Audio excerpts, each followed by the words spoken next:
Shalom, salam satu tubuh Kristus, saudaraku terkasih dalam Tuhan. Shalom Indonesiaku yang semakin diberkati oleh Tuhan Yesus.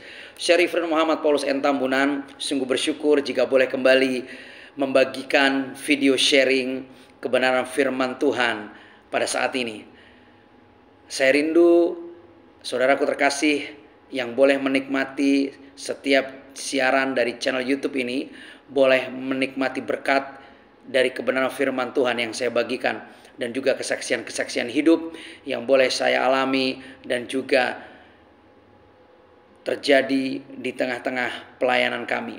Saudaraku terkasih dalam Tuhan, dari siang sampai dengan sore hari ini saya boleh sharing dengan saudara-saudara saya terkasih, dan salah satu saudara saya yang baru saya kenal hari ini adalah seorang master marine, seorang kapten kapal yang telah mengarungi hampir seluruh lautan dan samudra yang ada di seluruh dunia.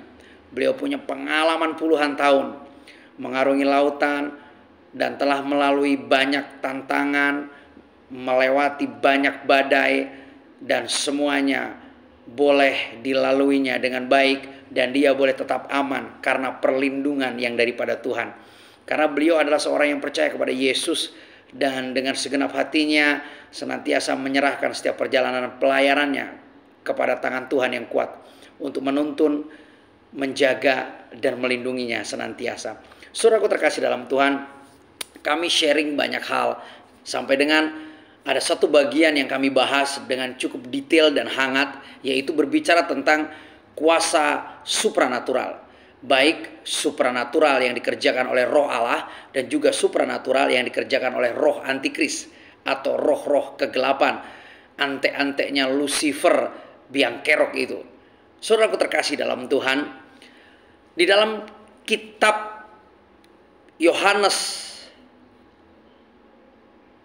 secara menyeluruh dijelaskan bahwa segala sesuatu, kehidupan dan perjalanan kehidupan dan akhir kehidupan itu dikuasai oleh roh, yaitu roh Allah. Dan di dalam surat Yohanes yang pertama, di dalam pasal yang kedua, mulai ayat yang ke-18 sampai dengan ayat yang ke-27, itu berbicara tentang antikristus.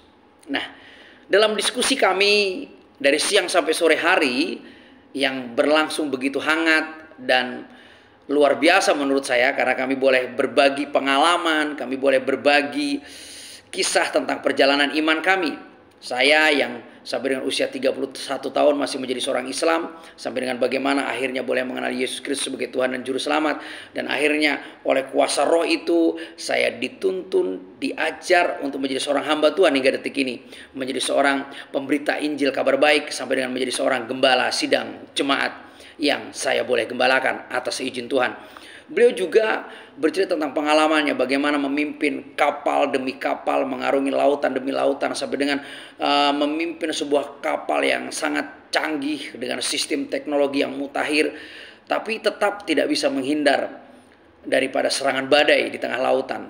Dan oleh kesaksiannya bahwa hanya di dalam nama kuasa Yesus seluruh halangan, rintangan, bahkan badai yang menerpa pelayaran mereka boleh dilalui dengan aman dan baik oleh karena perlindungan yang daripada Tuhan. Nah, saudaraku terkasih dalam Tuhan, di saat kami diskusi tadi kami berbicara tentang bagaimana bahayanya seorang Kristen yang tidak mengenal Tuhan Allah secara pribadi.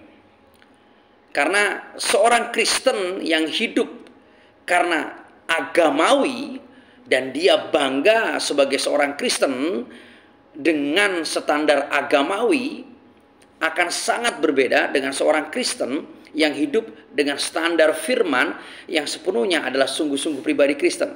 Maka saya katakan begini saudaraku, sangat penting menjadi seorang pribadi Kristen daripada menjadi seorang yang beragama Kristen.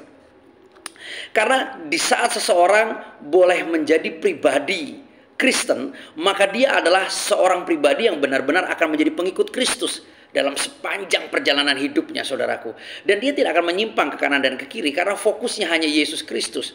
Dan apa yang dia kerjakan itu adalah perintah daripada Yesus Kristus. Dan dia mengerjakan segala sesuatu karena untuk hormat kemuliaan bagi Yesus Kristus, untuk menyenangkan hati Tuhan Yesus Kristus saja, bukan menyenangkan hal-hal yang lahiriah atau hal-hal yang agamawi. Jadi seorang Kristen sejati adalah mendengar perintah Tuhan dan melakukan perintah Tuhan dan memelihara perintah itu dalam kehidupannya terus-menerus sampai dengan garis akhir hidupnya, dan dia boleh menyenangkan hati Tuhan dan memuliakan hati Tuhan di sepanjang kehidupannya. Berbeda dengan orang yang beragama Kristen. Orang beragama Kristen belum tentu menyenangkan hati Tuhan. Dia bisa jadi menyenangkan pengertiannya, dia bisa menyenangkan hanya perasaannya, dia hanya menyenangkan gerejanya, sinodenya dengan aturan tetek bengek dunia yang sesungguhnya tidak berkenan di hadapan Tuhan. Jadi saudaraku terkasih dalam Tuhan, pentingnya menjadi seorang Kristen daripada menjadi seorang yang beragama Kristen.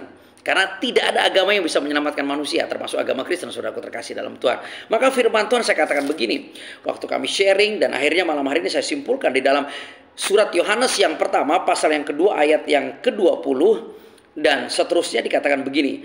Tetapi kamu telah beroleh pengurapan dari yang kudus, dan dengan demikian kamu semua mengetahuinya. Ayat 21, aku menulis kepadamu bukan karena kamu tidak mengetahui kebenaran, tetapi justru karena kamu mengetahuinya, dan karena kamu juga mengetahui bahwa tidak ada dusta yang berasal dari kebenaran. Ayat 22 dikatakan, siapakah pendusta itu? Bukankah dia yang menyangkal bahwa Yesus adalah Kristus?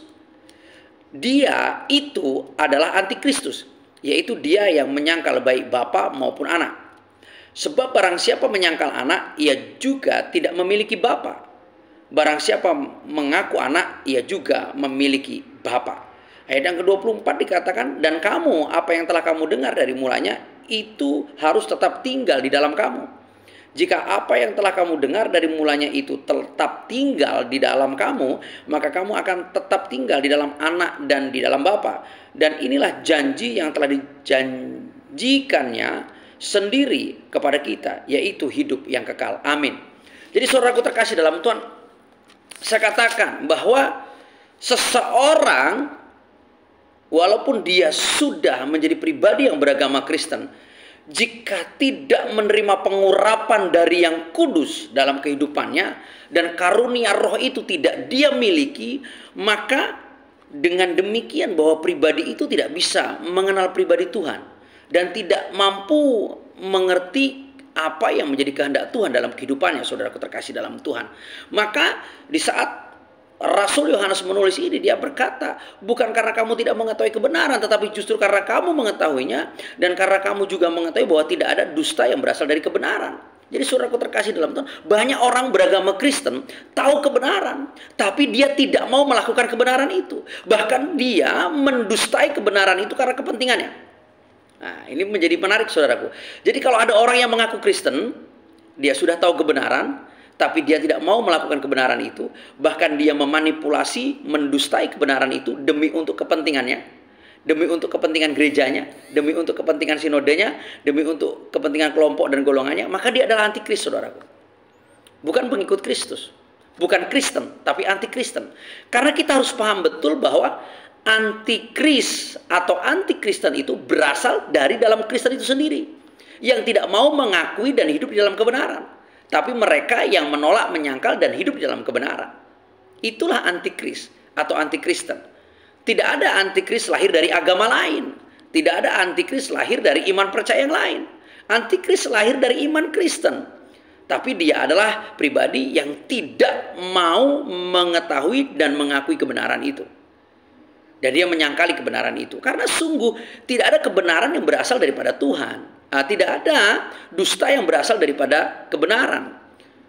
Kenapa? Karena dusta berasal daripada iblis, daripada ketidakbenaran, daripada kegelapan itu. Tapi kebenaran adalah berasal daripada Tuhan, karena Tuhan adalah kebenaran itu. Dan firman ini adalah kebenaran.